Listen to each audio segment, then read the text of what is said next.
Hey guys, Ted McGrath. So I want to do a little quick video here on storytelling and storytelling within presentation, within the function of actually closing a deal. All right.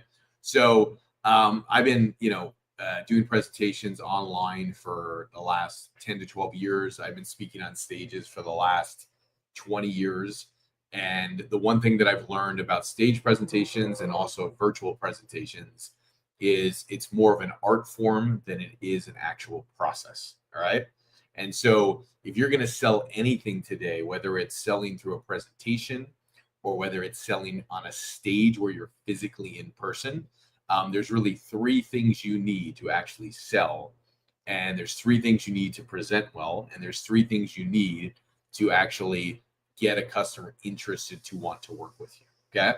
So you can throw away all the other stuff below this as this being the senior factor that gets people actually interested to work with you in your services, your coaching, or your consulting.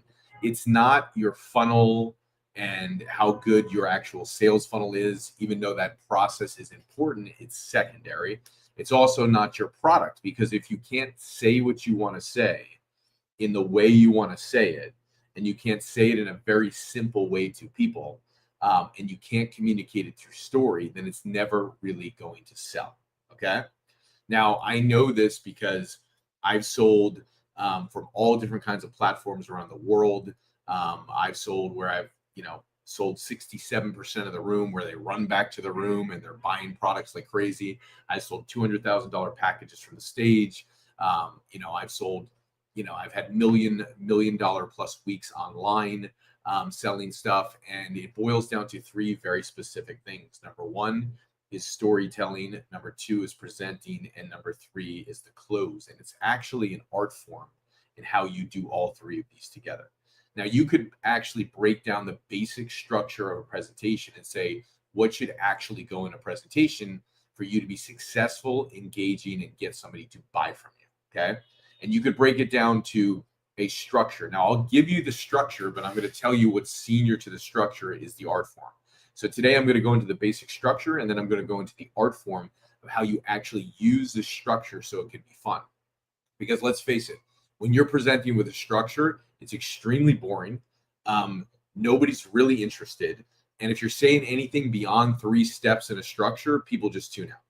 Right. So ultimately, the basic structure of presenting is, here's what I'm going to talk about today. Here's the problem that most people face. Boom, get into a story. Okay. And then teach little pieces of content, share another story, teach pieces of content, share another story, and close. And then at the end of your presentation, when you're going to close, always close with a story if you want to sell something, and then close again. Okay. I do this in seminars, and every seminar that I do where I sell something, I always tell a personal story at the end. And there's a story that I tell that I'm not going to tell tonight for the sake of time, but I tell a story about my grandparents. And it's a very personal story. And so many times when people are doing storytelling, they ask the question of like, well, how do I make sure that the story is relevant to my product? But the truth is, the story has whatever meaning you want it to have to you.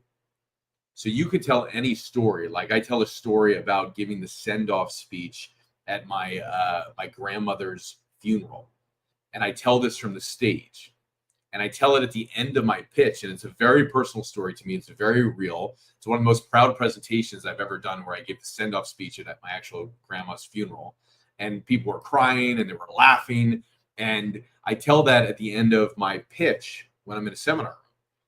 And when I'm doing it at the end of my pitch, it's very personal to me, but I weave in a message of what it actually means to the audience. And to me, when I'm telling that story about my grandmother passing away, it's more of like a lost story. Because when you're presenting, there's always a group or a segment of the audience that's worried about losing something, or they're worried about getting to the end of their life. And they're concerned that they're going to get to the end of their life and they're not going to have lived their purpose. So when I tell the story about my grandparents, at the end of the story, I talk about my grandparents having this sign at their New Jersey shore house, and the sign always said it's a good life. And so I weave in the message at the end of my pitch to my audience, and I let them know that, right now you're probably in a position where you're looking at your future, and I'm asking you to make a big decision today. And I'm asking you to invest today. And I'm asking you to step into your future. And you could look at one of two paths. You can go down this path, and you can be looking down this path, and you can be thinking to yourself, hey, it's a good life. It could be good. I could be relatively happy at the end of my life. Or you could look down this path right now. And this is the path of being extraordinary. And I've always believed that our family and our parents and our grandparents that came before us, like, they paved a path for us so that we could have an even better life. And right now you're faced with that decision and the decision point. Will you step into an extraordinary life, or will it just be a good life? So without further ado, I have my last envelope up here. I'm going to make my last call to action. If you want to grab the envelope right now, stand up, be recognized, stand for your dreams, stand for yourself, stand for your future, stand for your family, stand up and grab it right now. And then the rest of the room will pop up and they'll grab the envelope. And that's the end of my close. And then I go, great, let's go to dinner. Thanks for being an incredible audience. I'll see you guys after dinner. Okay. Or I'll see you guys after lunch. So I put storytelling in every aspect of what I do, right? I put storytelling in the pitch. Anything I'm going to sell when I'm in a room, I should say, on stage, and when I'm doing a virtual presentation that's something like 45 minutes long where I'm going to sell something. I always have stories in there. And I have stories. One, there's always a personal story. It doesn't need to be a story about me. It needs to be something that's personal to me. So it could be a story about my grandparents. It could be a story about my brother. It could be a story about whatever. But it has to have a very personal meaning in it. Then I need to have a story that's about customers and clients, and I need to tell those well. So it's not just going to be like, hey, meet David. And when David first started with me, he was making $200,000 and we scaled him up to $4 million. What a great story. Yay. Like, nobody wants to hear that story, man. Like, people don't want to hear stories. They don't want to hear event telling, right? The worst kind of story is like, yeah, so when I was 6 years old, this happened. And then I grew up and then I found my purpose. And then I made a whole bunch of money and life was great. And so, great. Now I'm going to get into the presentation. Nobody wants to hear event telling its story. Nobody. Okay. It's boring. And that's not a story. Okay. People want to hear a story, right? How do I know this? I mean, I performed my own personal story. It's a 65-minute play that I do. I play 12 characters from the stage. I get up there, I play all these different characters. It's on my life story. And for 65 minutes, I tell a story. Now, if I were to sell something at the end of that, I could get every single person in that room standing up to go buy something. And I have sold something before at the end of that presentation. But it's a play that I do. It's called Good Enough. It's on my life story of not feeling good enough and then chasing my dreams. And I talk about my overdose from drugs and alcohol. Talk about all my ridiculous life experiences that are funny, dramatic, sad. I'm like, I tell everything about my life. And I make it funny and I make it entertaining. And it's fun. And the audience is highly engaged and entertained. So one of the rules of storytelling is you have to have fun. One of my mentors, when I first wrote my play, like 12, 13 years ago, he said, take delight in telling your story. So if you don't take delight in telling your story, if you don't have fun every time you tell your story, like it's a new unit of time and like you've never done it before, then you're not going to be excited about it and your audience isn't going to be excited about it. So I always learned that from my original mentor. He's like, take delight in telling your story and have fun in telling your story. So somebody who's having fun in telling their story is engaging. And if you're engaging, you're going to uplift your audience. So if you have fun telling your story, you're going to uplift your audience. People who are uplifted will end up buying more as well. So if you're going to lead seminars, clearly you want to sell something at the end. Now, when I do my play, I don't sell anything at the end. It's just the joy of storytelling. Okay. But I've been able to tie all kinds of different stories into my presentation. So at the end, I can sell a product while entertaining and educating the audience. So number one, always take delight in telling the story as if it's the first time. Number two, when you do a presentation, you shouldn't just have one story about yourself. You should have multiple stories. You should have a personal story. You should have client stories. You should have a story about loss, because there's a whole group in the audience that, like, if you don't tell a story about loss, like, they're down in loss. They're kind of like in apathy, and they're hoping something could change my life. And you got to pull them up the ladder, man, of being like down on the bottom rung. And if you tell a story that relates to them being in apathy or in loss, and you tell a story about loss, and then you bring them up the ladder to hope, joy, possibility, all of a sudden you can get the whole room, even the people that are kind of hopeless in the room, right? Then you have the high achievers, right, where you just tell a story to the high achievers and they're excited and they want to take action right away. But that's 10% of the audience, man. 10% is the high achieving action takers. How do you get 50% of the people to stand up? My last event that I did, it was probably 60, 70% of the room stood up to grab envelopes for a very, very high ticket offer. And most of what I did from the stage was tell stories.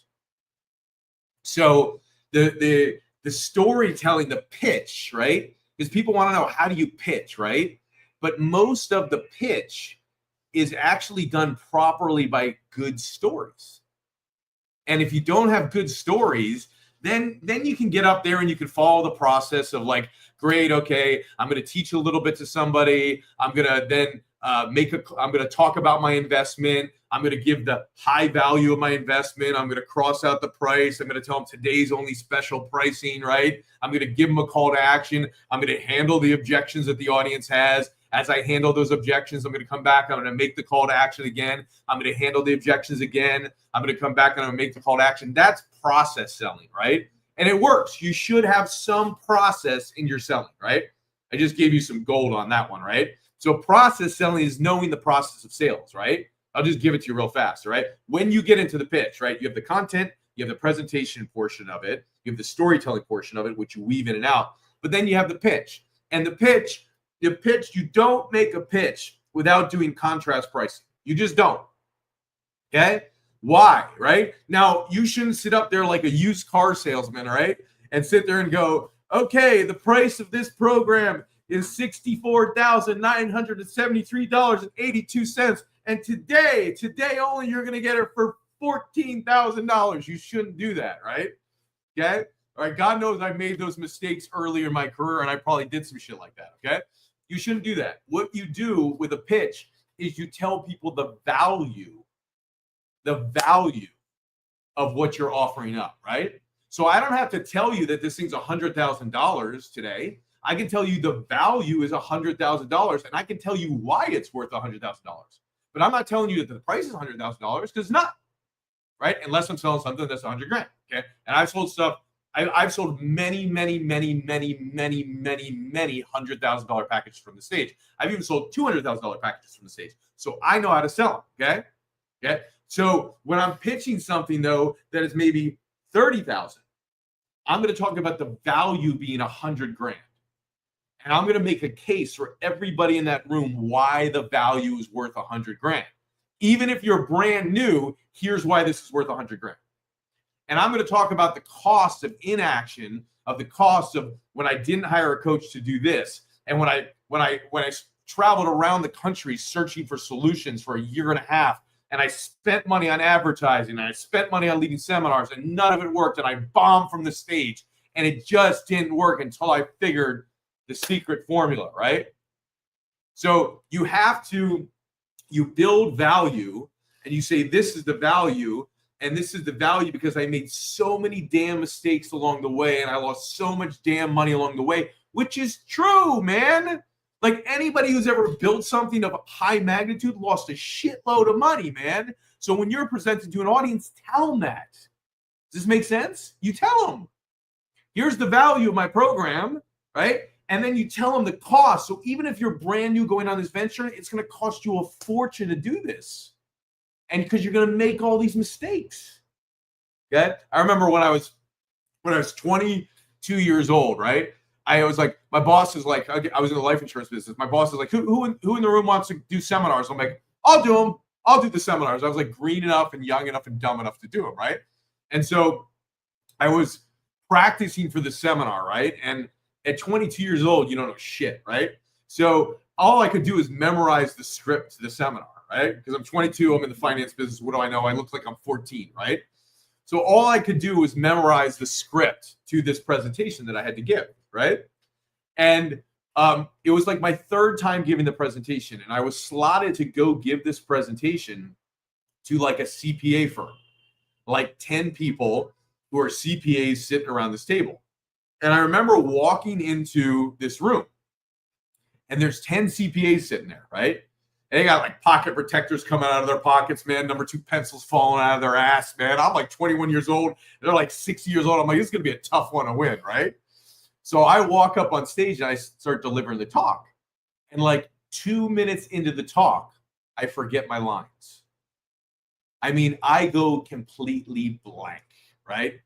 And I'm not talking any kind of blank. I'm talking like sheet white blank, man. It's like I'm on freaking LSD blank, right? And all of a sudden, 2 beads of sweat start coming down my forehead, right? And then it starts seeping out of my shirt, like sweat everywhere. And I've got this light blue shirt on with no undershirt, and I take off my jacket, and my shirt is waterlogged in freaking sweat. And then I do something never, ever, ever done before in the history of speaking, right? I decide I'm going to take a seat in the front row with the CPAs, and we are watching nobody on the freaking stage, man. Okay? And I sat there for like 30 seconds, maybe a minute. It seemed like an eternity. And then I got back up in my soaking wet shirt, and I delivered the talk, and I delivered the worst talk ever, period, ever, period, ever, period, in the history of freaking speaking, right? And I thought I would never get back up on that stage, ever again. In fact, I was like, I'm done. I'm retiring. I'm 22. I'm never going to speak again. Of course, like 5 to 7 days later, after I faked being sick, because I was pretending like I was sick in the head, right? So like 5 to 7 days later, I was like, okay, I got to redeem myself. I got to get back up on the stage. So I set a seminar for like 2 months from that date. I told my brother, I told my boss, I'm like, get that group of CPA accountants at that talk. And I said, I'm going to nail that talk. So 2 months later, I got back up there. I delivered the talk again. I nailed the talk. We made like 40 or 50 grand at 22 years old. That's a lot of money, right? And I was like, boom, my speaking career is back. So what I learned from that is a couple things, right? Number one, tell a good story, right? You got to be able to tell stories, because I was getting up there 22. I had a script memorized. I would say in the world of speaking, don't ever memorize your script. The only script I've ever memorized since is my play. I do a one-man play. I know every single damn word in that script. It's 65 minutes long. There's no intermission. There's no break. And for 65 minutes, I play 12 characters on stage, and I know every piece of that script. I could recite it right now. It's the only script I memorized because it's a play. But in the world of speaking, I don't have a script. Do I have a structure I follow? Yes. But I use the structure to create an art form for myself. The structure frees me up. Even the script of my play, because it's structured, it frees me up because I know it so well to explore and to do different things. All right? So the 3 takeaways I'm going to give you on this, okay? Number 1, you got to figure out what is the story that you want to tell from the stage. All right.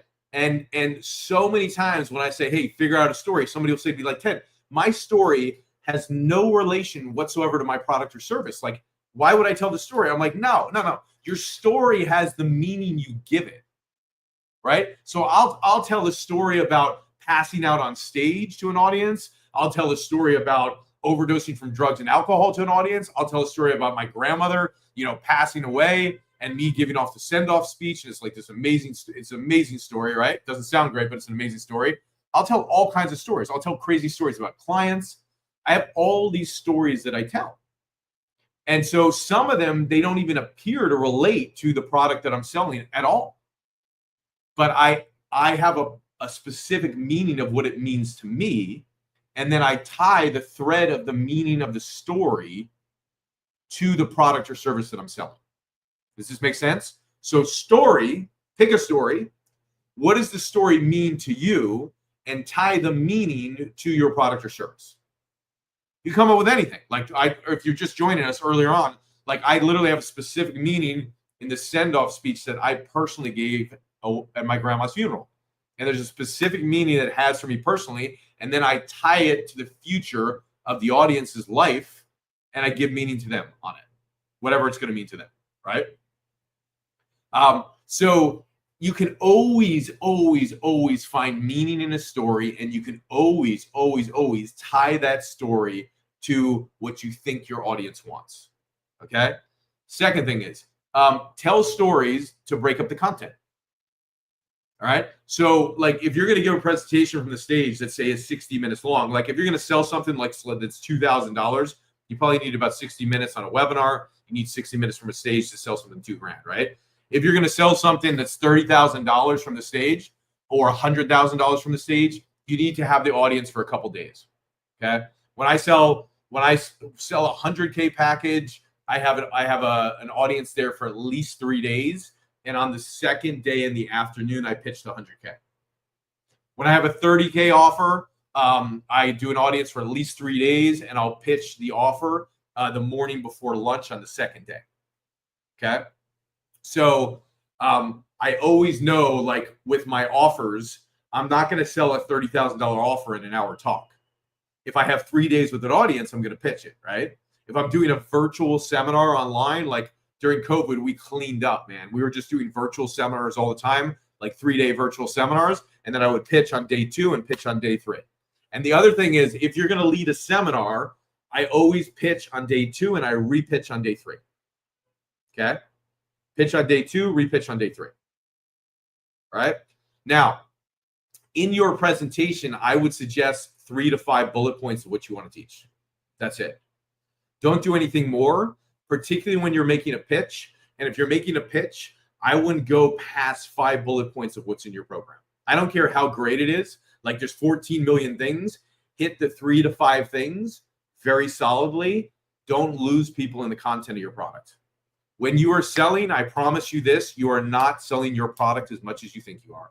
You are selling your product 10% of the time.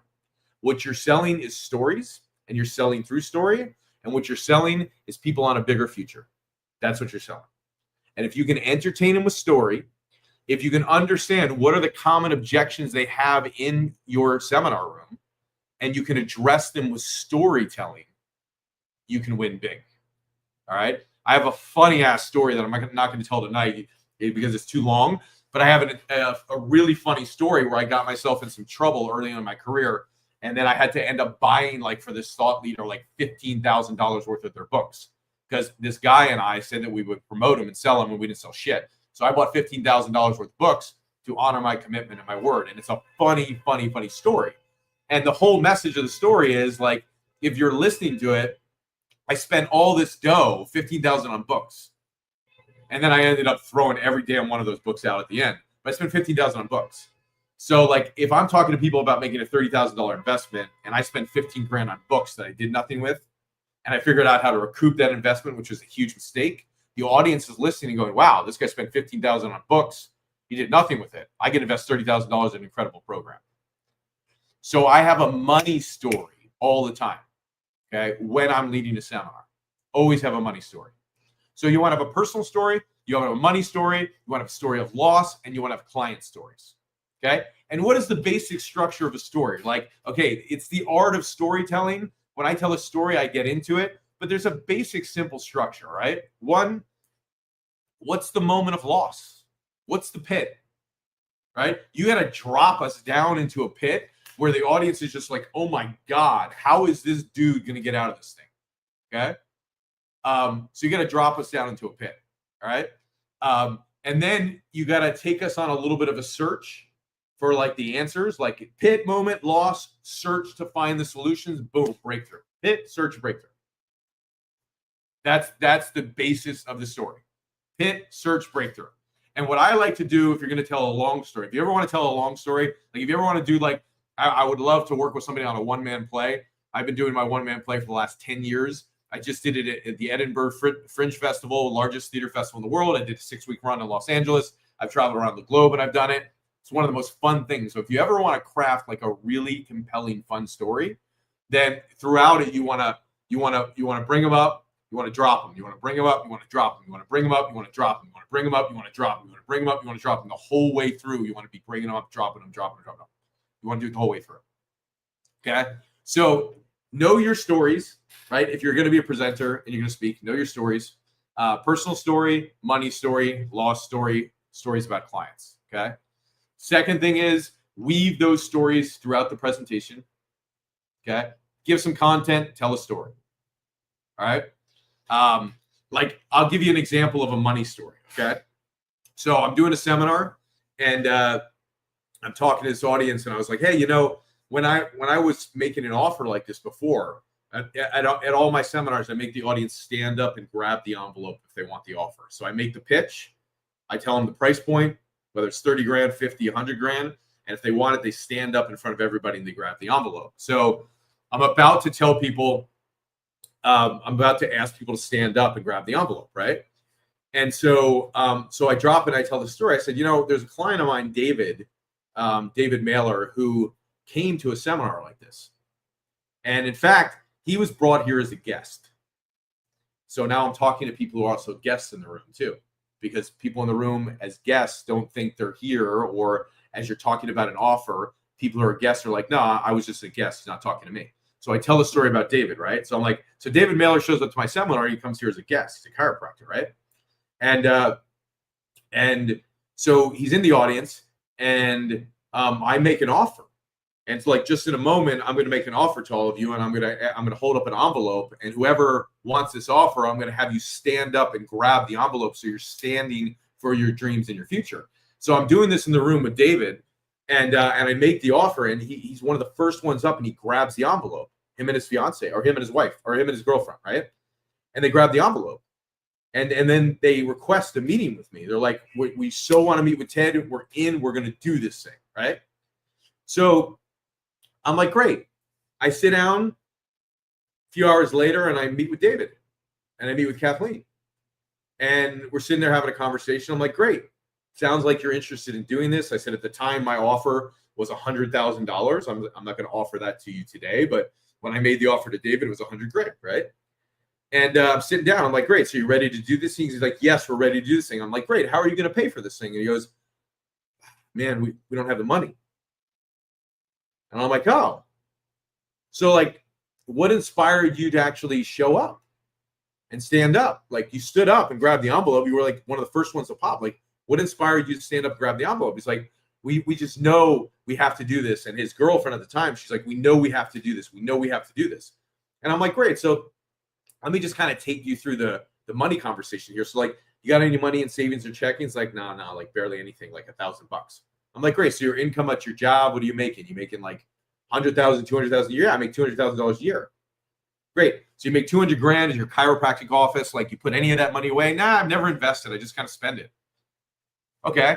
You ever put it in any stocks or anything, mutual funds? No stocks, no mutual funds. How about any credit cards? You got any credit cards? Like credit cards you would put this on? No, I don't have any credit cards. My credit's bad, actually. Okay, I got it. How about like a retirement plan, like a 401k plan? Like, you ever got like a 401k plan, like an IRA? You ever heard of that stuff where you put it away and like you touch it when you're 59 and a half? Nah, I never done any of that stuff. Like, any gold? You got any gold or silver or anything like that? No gold, no silver. Like anything, like a rainy day fund, an emergency fund, any money under the sun that exists anywhere. He goes, well, you know what? I'll tell you, Ted, my mom just passed away like 6 months ago, and she left me $100,000 for a rainy day fund. So I look at him across the table. I look at him. I'm like, dude, looks like it's raining a little bit. What do you think, huh? And so we found the $100,000 for him to invest in the program, right? So now I'm telling this story, right? I'm coming out of the story for a second, but I'm telling this story to an audience. It's a whole room full of people, right? And I'm telling them the story, and they're listening to the story. And what I'm doing when I'm telling that story is, one, I think it's a great story, but two, and it's entertaining, and three, I'm telling them a story and I'm going through the money conversation in the room. So when I'm making the pitch to my audience, I'm telling them the conversation I had with David. I'm taking them through their checking account, their credit cards, their savings, all that stuff to get them thinking of where they would get the money to invest in the program I'm about to pitch. So I'm handling the money objection through a story. So the story goes on, right? Because I want to tell people the outcome. I'm like, so David invests in the training, and we sit down for our first meeting, and I'm like, so tell me more about what you do, right? And so he starts telling me, and it's like literally like UFOs are like flying above his head. I'm like, this is the most confusing message I've ever heard in my entire freaking life, right? I'm like, dude, how do any of your clients actually understand what you're saying? Right? So he goes, no, it's just my chiropractic stuff. I go, yeah, but you don't use industry jargon to tell people what you do. You got to make it simple. So I'm like, okay, bro, like when you explain chiropractic, it's like UFOs are flying into outer space. Nobody's gonna understand what you do, dude. So let me ask you a few simple questions, right? Number one, who do you want to work with? He's like, well, just anyone. I'm like, who do you want to work with? He goes, okay, I want to work with men. I'm like, great, pick an age.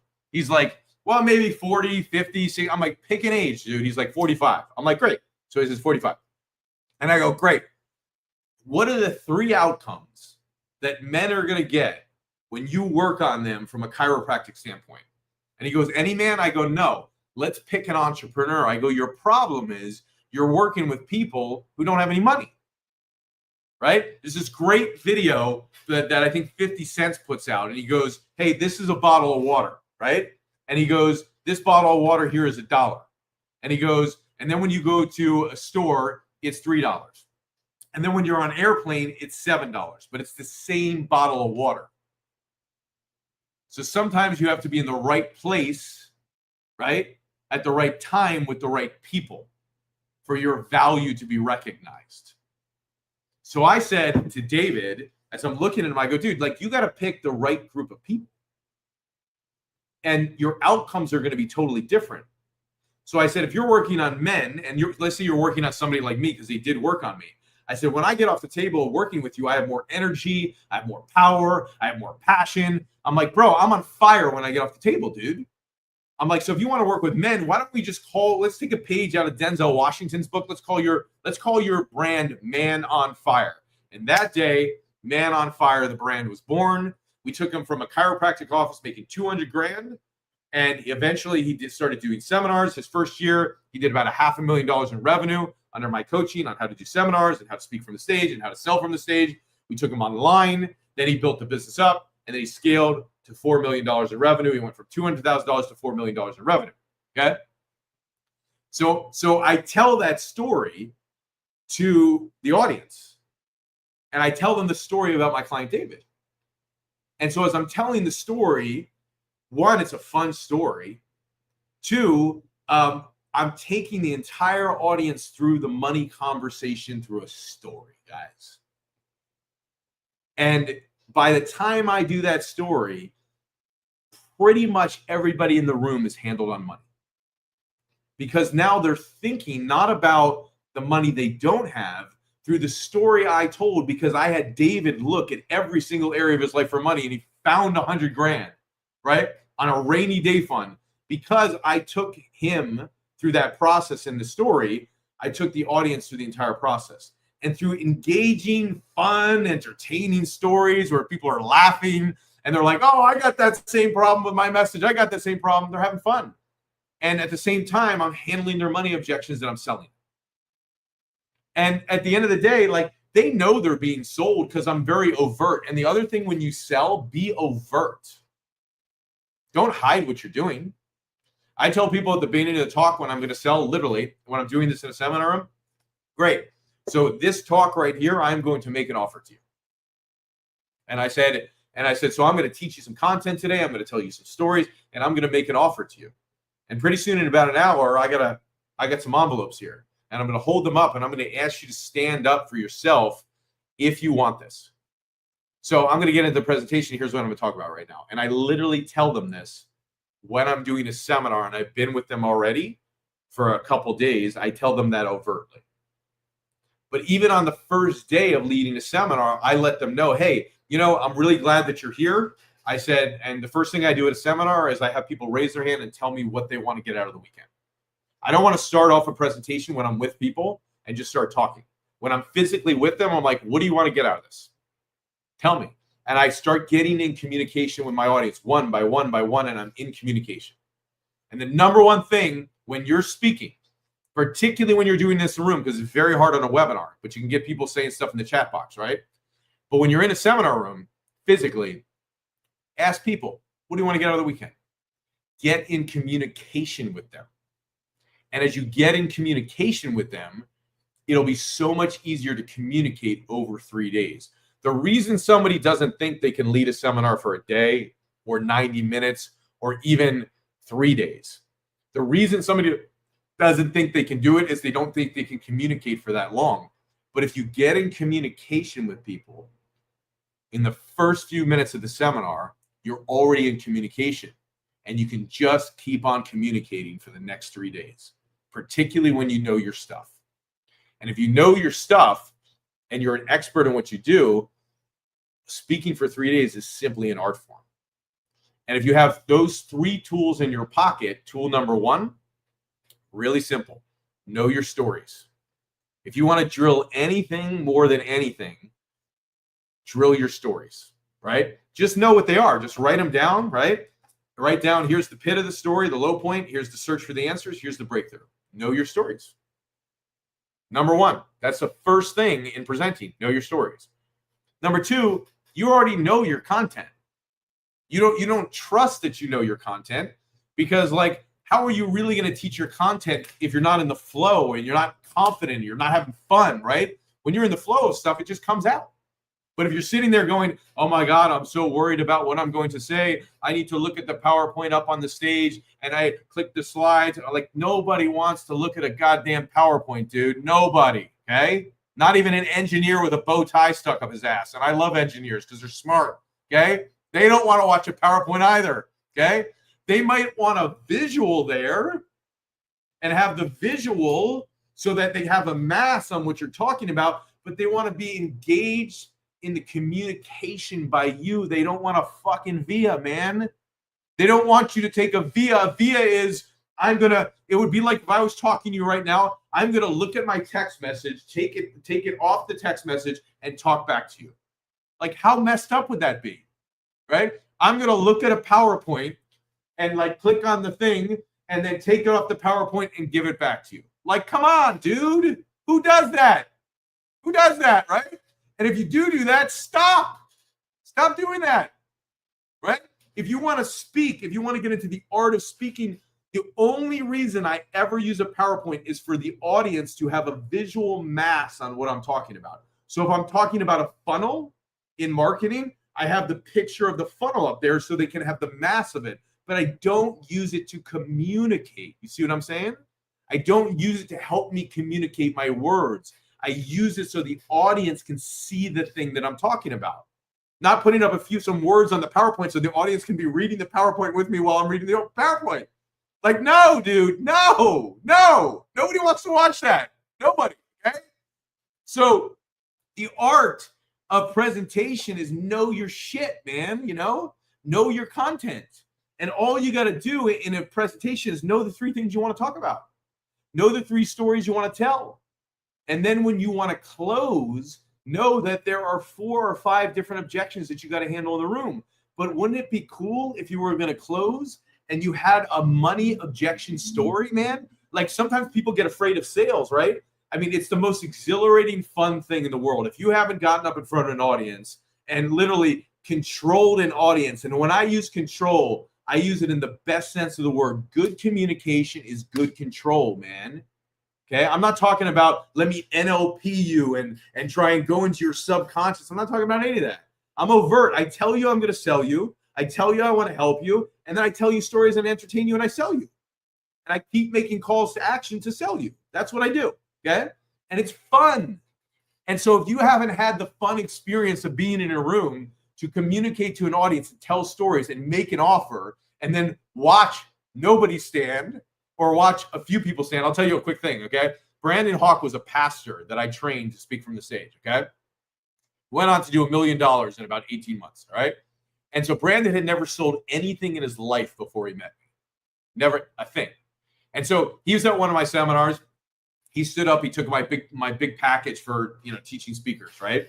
And so he was like one of the first ones to stand up and grab the envelope, right? So he came on, he worked with me. And so I said, great. So like, dude, for the price point that you invested, I will come to your first seminar and I will actually help you. And I'm going to structure your talk and I'm going to structure your pitch and I'm going to drill you on it and I'm going to train you to do it. He goes, but Ted, he goes, when I make the offer and I tell somebody to stand up and grab the envelope if they want it, what if nobody stands up, right? Because what if nobody stands up? I go, dude, I said, the first thing is you stand there in the silence. You just stand in the silence just for a little bit. I said, let them get just as uncomfortable as you are, man. And I said, if you stand in the silence for 2 or 3 seconds, it will feel like a damn eternity. But trust me, there's somebody in that audience that's bubbling and they're ready to stand up. And he goes, are you sure? I'm like, trust me. And he goes, but what if nothing happens? I said, say the first genuine thing that comes to your mind. It's like, that's it? I go, yeah, say the first genuine thing that comes to your mind. So I got him backstage. I'm getting him ready for his offer. He's going to go make a $75,000 offer from the stage. He gets up. There's 42 people in the seminar room. He makes this offer for $75,000. He puts up the envelope. He's like, okay, who in the room would like to grab an envelope and have a conversation with me about joining my coaching program? And so he makes the call to action with the envelope and nobody stands up, right? Nobody stands up, right? And he pauses.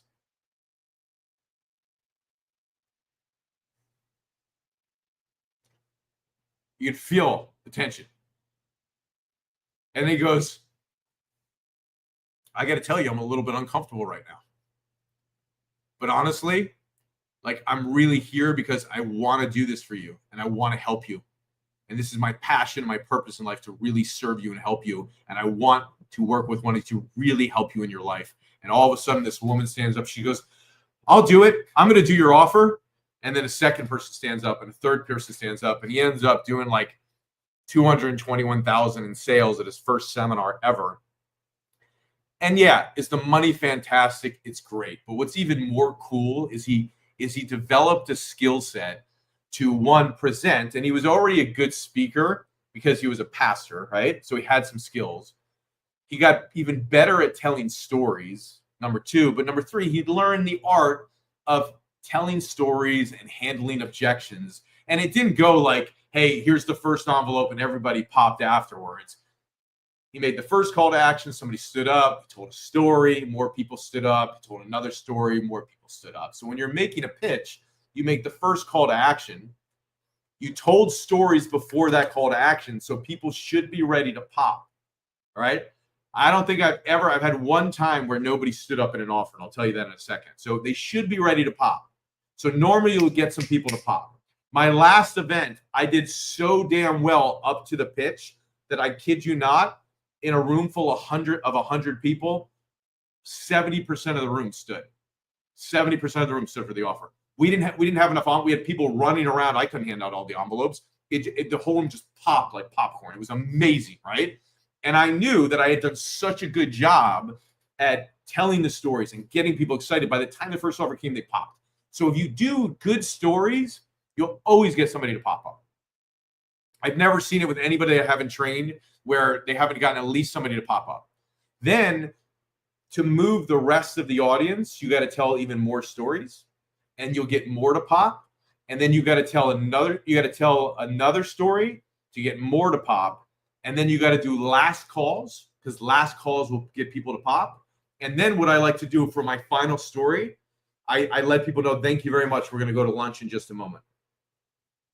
Thanks for being such a great audience. Thanks for sitting through this. I know for some of you it got uncomfortable. For some of you it was fun. For some of you things come up with selling and money. Thank you for being here. Whether you stood up and grabbed an envelope or not, I respect all of you for being here. But I want to just tell you one last story that's just personal to me, and then we'll just go to lunch. And then I drop in. And everybody relaxed. Well, most people stood up, half the room, but the 50% that didn't stand up, like they're feeling a little bit like, hey, I didn't do anything or whatever. I might have been thinking about it. So then they just relax. Oh, okay, good. It's over, right? And then I tell a story. And every time I tell that story, the last story, I go to tears every time. Okay. The audience goes to tears. And then everybody starts laughing. And it's an amazing, amazing, most personal story of my life. It's an amazing story. And then at the end of that story, I make one final call to action.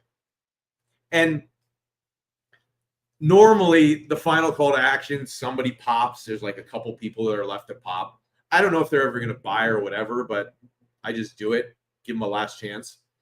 And that's how I do the pitch. I have fun. It's exhilarating. It should be one of the most fun things you do because it's a game. And if you haven't gotten to a place where you made speaking a game and you made it an entertaining event, where it's entertainment more so than it's speaking, where it's storytelling about life more so than it's business. If you haven't done that yet, I highly encourage you to go down that path. It'll be one of the most rewarding things that you do, because at the end of the day, you can get caught up in business and thinking about what you're going to say in your marketing funnel, or what you're going to say in your content, or what you're going to say on your sales page. But at the end of the day, it's all just a communication. And if you get good at presenting, I promise you know how to write copy on a sales page. If you get good at presenting and you can pitch from the stage, I promise you'll know how to do a sales video online. It is not hard. Okay. And if you get good at presenting and storytelling, I'll promise you'll know how to write ads, because you'll know how to communicate. All an ad is a communication. People think there's some secret formula to an ad. It's a communication. How would I communicate to this customer right now? What problem are they going through? How do I talk to them in a way where I can identify with the problem they're facing every morning when they wake up? How do I get into that and speak to them? That's all it is. Okay. So don't overthink the process. There isn't some magic formula, guys. Is there? I think the magic formula, if there is like a way to put something together in a formula like way, if there is one, I would say it's more of an art form than anything. That's what it is. And if you can use a structure that frees you up to deliver your art form, then you can win. But if you get boxed into somebody else's structure and you just got to do it like their structure, you become them. You don't want to be them. You want to be you. Why are you going to waste your time getting stuck in somebody else's structure? You'll be bored. And if you want to succeed online, the senior thing is learn how to present first. Learn how to storytell even before you present, because if you can storytell, you can present. Because if you can be a good storyteller, presenting content is like falling off a damn log. My one-man show coach who helped me do my first one-man play, when I met with him, he knew I was a great seminar leader and I was great from the stage. I'm a great pitch man. And he goes, when you learn how to do a one-man play and you play all these different characters from the stage, speaking will be so easy. It'll be like slipping and falling off a log. You just like, fall, it'd be so, you just flip, speaking, whatever, it'll just be like a joke. And it's true. Speaking to me feels like it's just the most natural thing in the world to go do. It's easy. I don't prepare for a seminar. I don't know what I'm going to say from one segment to the next, except my basic points that I want to cover throughout the seminar. And it's because I'm trained and I've learned to do a one-man play, and I've learned to do a play for 65 minutes straight with no breaks. And I've learned to play 10 or 12 different characters from the stage. So when I go to do a presentation speaking, it's easy. When I go to do a pitch, it's easy. Super easy. Okay. So storytelling is the senior presentation datum. Get good at that. When you're good at storytelling, your content will be good because it'll flow more. Because tell a story where you're in the zone, and then you'll be able to deliver content easy. And then use the stories while pitching and handling the objections becomes fun, because people are lost in the story. They don't even feel like you're handling an objection for them. They're listening to the story. So I hope this serves you. If you want more content like this, you can, leave a comment down below of what you want help on. I'll create more content videos like this to serve you. It's a passion of mine. Speaking. I've been speaking. My first professional speech was when I was 22 years old in front of an audience. My third one you already heard. I passed out on stage, broke into sweats. That didn't go so well. Okay, so there will be others if you've ever bombed before. Trust me. Okay. All right. I hope this serves. You guys are amazing. I'll see you soon, and thanks for watching.